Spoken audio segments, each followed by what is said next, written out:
नमस्कार, सूजन समाचार में आप सभी का स्वागत है। मैं हूं आपके साथ निशा शर्मा। खबरों की शुरुआत करेंगे, लेकिन उससे पहले एक नजर इस वक्त की हेडलाइंस पर।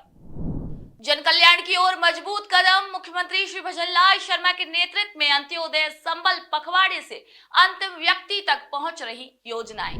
संत तरुण सागर जी की जयंती पर मुख्यमंत्री श्री भजनलाल शर्मा ने किया नमन, कहा समाज को दी अमूल्य दिशा।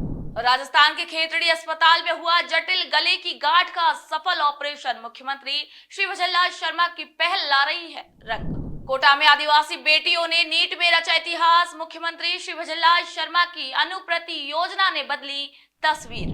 चलिए अब खबरों पर बात कर लेते हैं विस्तार से। मुख्यमंत्री श्री भजनलाल शर्मा के नेतृत्व में पंडित दीनदयाल उपाध्याय अंत्योदय संबल पखवाड़े की शुरुआत की गई है, जिसका उद्देश्य है समाज के अंतिम पंक्ति में खड़े व्यक्ति तक जन कल्याणकारी योजनाओं की सीधी पहुंच सुनिश्चित करना।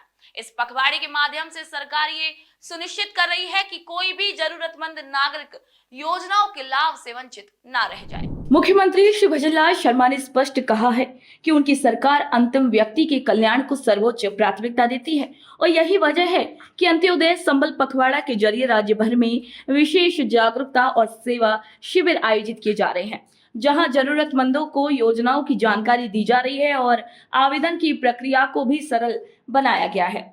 भजनलाल सरकार का ये अभियान समाज के उन वर्गों के लिए राहत लेकर आया है जो लंबे समय से सरकारी योजनाओं की जानकारी और पहुंच से वंचित थे। अब उन्हें एक ही स्थान पर कई योजनाओं का लाभ मिल पा रहा है, चाहे वह सामाजिक सुरक्षा पेंशन हो, स्वास्थ्य बीमा योजना हो, खाद्य सुरक्षा योजना या फिर रोजगार सहायता कार्यक्रम हो।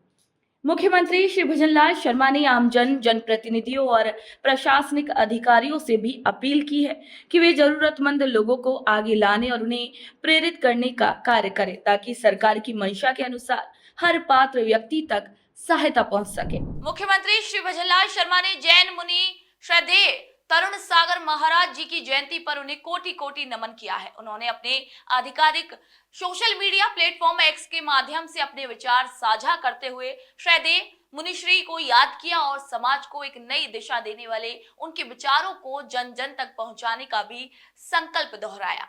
सीएम श्री शर्मा ने ये कहा कि मुनि तरुण सागर जी की ओजस्वी वाणी और तेजस्वी विचारों ने समाज को हमेशा नैतिकता, सेवा और कर्तव्य बोध के मार्ग पर चलने की प्रेरणा दी है। राजस्थान की चिकित्सा सेवाएं अब गांव तक विस्तार पा रही हैं और इसका उत्कृष्ट उदाहरण है झुंझुनू जिले के खेतड़ी विधानसभा क्षेत्र का राजकीय उप जिला अजीत अस्पताल। मुख्यमंत्री श्री भजनलाल शर्मा के नेतृत्व और प्राथमिकता में चल रही स्वास्थ्य योजनाओं का असर अब ग्रामीण इलाकों में भी साफ तौर पर देखने को मिल रहा है। इस अस्पताल में अब ईएनटी यानी कान, नाक और गले की जटिल बीमारियों का इलाज सफलता के साथ हो रहा है। खेतड़ी की निवासी सुष्मिता भाटिन के गले में मौजूद गांठ का सफल ऑपरेशन ईएनटी विशेषज्ञ डॉक्टर हर्ष सौबरी ने केवल आधे घंटे में पूरा किया। इससे न सिर्फ मरीज को राहत मिली, बल्कि ये भी साबित हुआ कि अब खेतड़ी जैसे कस्बों में भी विश्वसनीय इलाज संभव है। डॉक्टर सौबरी पहले भी खेतड़ी में कई सफल ऑपरेशन कर चुके हैं, जिनमें कान के पर्दे का ऑपरेशन भी शामिल है। इससे क्षेत्र के लोगों को अब जयपुर या दिल्ली जैसे बड़े शहरों में जाने की जरूरत नहीं रह गई है। इलाज अब घर के पास ही मिल रहा है, तेज, सुरक्षित और सस्ता। वहीं खेतड़ी अस्पताल में विधायक इंजीनियर धर्मपाल गुर्जर के प्रयासों से डायलिसिस सुविधा भी शुरू की गई है, जिससे किडनी रोगियों को बड़ी राहत मिल रही है। कोटा शहर ने एक बार फिर शिक्षा की राजधानी होने का गौरव सिद्ध किया है और इस बार वजह बनी है वो बेटियां जिन्होंने कठिन परिस्थितियों को मात देकर नीट परीक्षा में सफलता हासिल की है। ये उपलब्धि केवल छात्राओं की मेहनत का परिणाम नहीं, बल्कि मुख्यमंत्री श्री भजनलाल शर्मा की दूरदर्शी सोच और जन कल्याणकारी योजनाओं की वजह से ही संभव हो पाई है। कोटा की राजकीय जनजाति बालिका बहुउद्देश्य छात्रावास की छात्राओं ने एक बार फिर प्रदेश का नाम रोशन किया है। 20 से अधिक आदिवासी बेटियों ने इस वर्ष नीट परीक्षा में सफलता हासिल की है। ये वही बेटियां हैं जिनके परिवारों में शिक्षा की परंपरा नहीं रही, जिनके माता पिता अब भी अनपढ़ हैं और जिन्हें रोजाना 8 से 10 किलोमीटर पैदल चलकर स्कूल जाना पड़ता था। इन्हें संघर्षशील छात्राओं के सपनों को पंख दिए हैं भजनलाल सरकार की अनुप्रति योजना ने। मुख्यमंत्री श्री भजनलाल शर्मा के दूरदर्शी नेतृत्व में शुरू की गई इस योजना के तहत इन बेटियों को कोटा में मुफ्त कोचिंग, हॉस्टल और भोजन की सुविधा मिली है।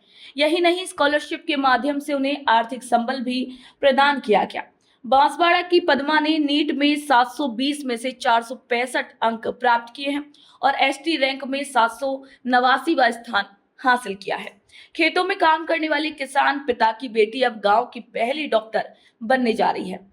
ये केवल एक छात्रा नहीं बल्कि पूरे आदिवासी समाज के सपनों की उड़ान है, जो मुख्यमंत्री श्री भजनलाल शर्मा की जन कल्याणकारी सोच से संभव हो सकी है। तो आज के सूझे समाचार बुलेटिन में इतना ही। फिर आप सभी से मुलाकात होगी नई खबर, नई जानकारियों के साथ। तब तक के लिए मुझे दीजिए इजाजत। नमस्कार।